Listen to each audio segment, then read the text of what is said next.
Ladies and gentlemen all over the world, welcome to Britain. Let's start with a little son et lumière.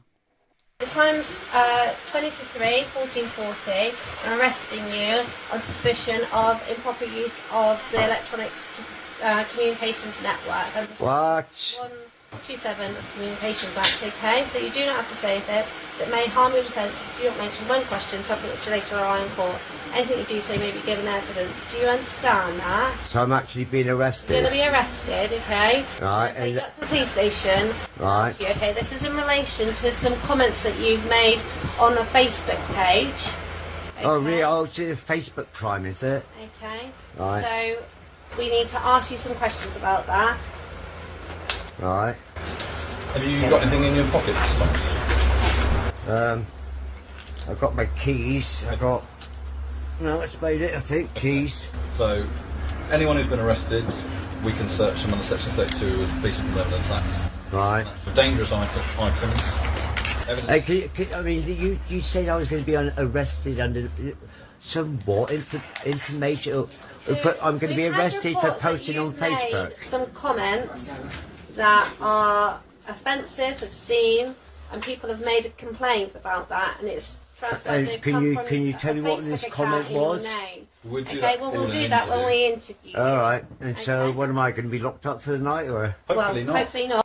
And I'm Granny Opterix. I'm on YouTube, Rumble, BitChute and Minds.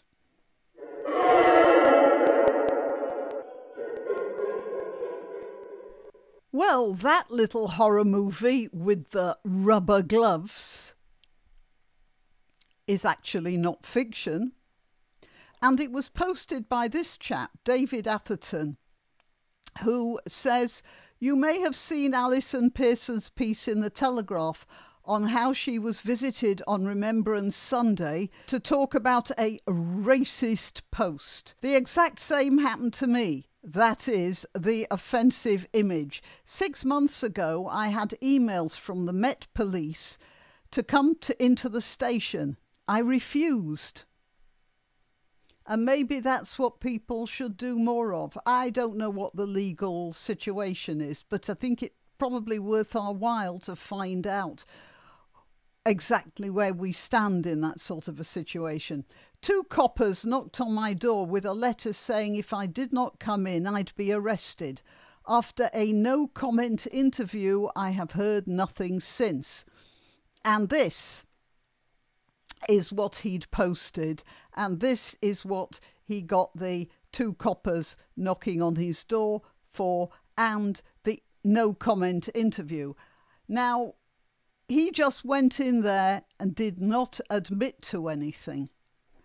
And I am interested in these because they all admitted to one thing: violent disorder. They were told to plead guilty to it, and they did, thinking that the law would protect them. It didn't. Care worker who streamed riot aftermath, jailed. A care worker who live-streamed a group of masked and hooded men making racist comments on TikTok after a riot in Staffordshire has been jailed for 9 months.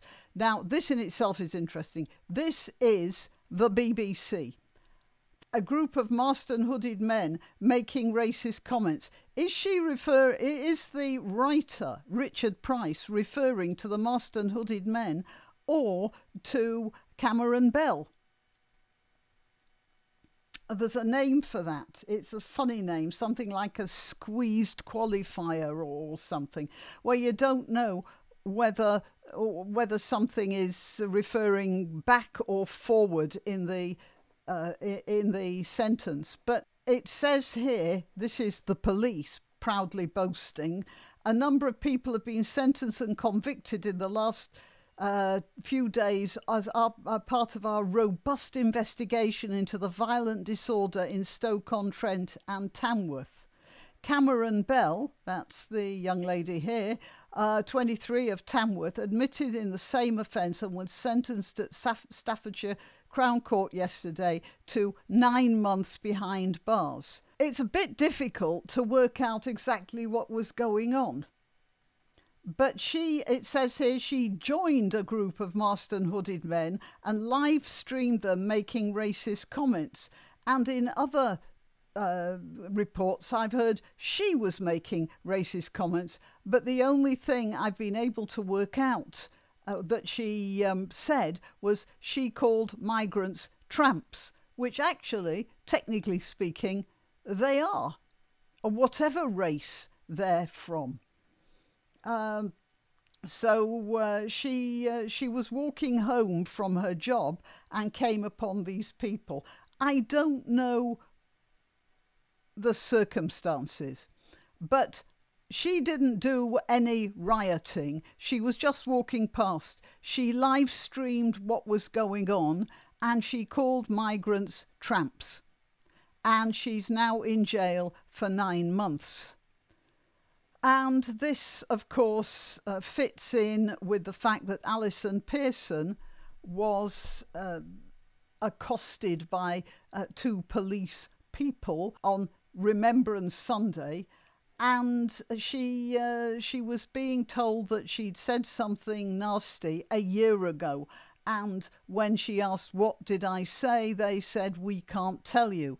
Who accused me? We can't tell you that either. But in any case, it's not the accuser, it's the victim. So they'd already decided she committed a crime. 3 of Britain's biggest police forces were involved in the investigation. So they had 3 police forces investigating Alison Pearson for a tweet she made. Now, I want to go back to that care worker. Because you see these guys here, they all pleaded guilty to violent disorder. And I suspect that the police just said, look, just plead guilty and, you know, it'll save a lot of trouble. If you plead not guilty, it's a jury trial and it could land you in jail for a lot longer. And they frightened them into just saying, oh, all right, violent disorder. Why a girl walking past a group of rioters and filming them and saying that migrants were tramps, that was all, should plead guilty to violent disorder is completely beyond me. But it looks like the police think they did, they did good. Where's that? Yeah, they did good because they got their convictions.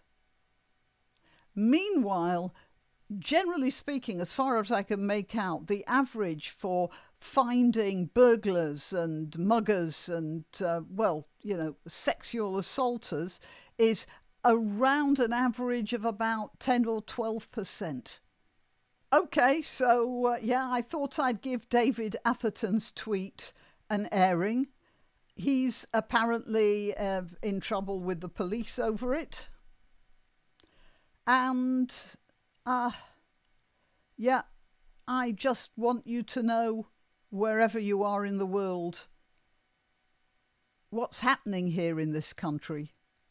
And if you happen to be in this country and you don't know what's happening, then you should wake up, because there's a very good chance of a knock on your door. And maybe you should check and find out what your legal position is when that knock happens. Okay, till next time. You can help my channel by subscribing and clicking the notification bell. That's quite important. And by sharing if you're so inclined. Links to my other channels and to donation methods are in the description. But the best way you can help is simply by clicking like and notify. Thank you.